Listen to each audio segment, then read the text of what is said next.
Alarma. Alarma. Isang aparato na tumutunog kapag may panganib o orasang tumutunog sa piniling oras.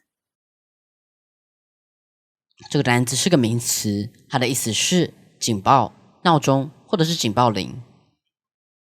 这个单字的例句是 Hindi niya narinig ang tunog ng alarma niya.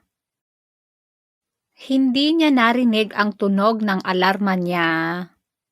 他没有听到闹钟的声音。 Kapag narinig niyo ang tunog ng alarma, kailangan niyong umalis. Kapag narinig niyo ang tunog ng alarma, kailangan niyong umalis. 当你听到警报声响，你必须离开。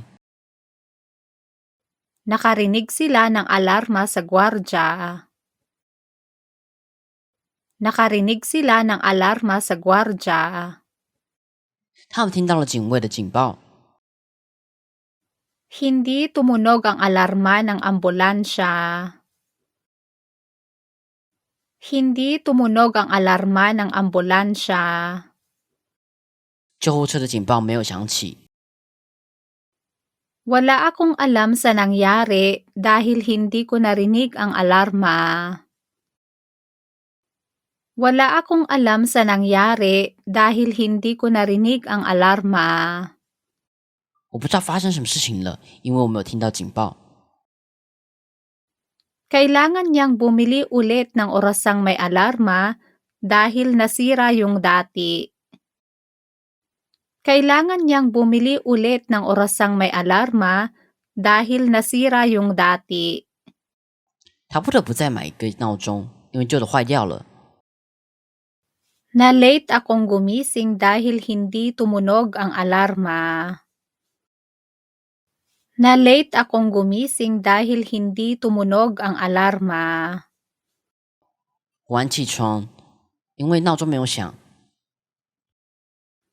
5 oras na lang at tutunog na ang aking alarma. 5 oras na lang at tutunog na ang aking alarma. 离我的闹钟响起还有5个小时。 Wala akong makitang orasang may alarma sa tindahang ito. Wala akong makitang orasang may alarma sa tindahang ito. 我在这间商店找不到一个闹钟。 Bakit hindi tumunog ang alarma? Nasira ba? Bakit hindi tumunog ang alarma? Nasira ba? 为什么闹钟没有响？是坏了吗？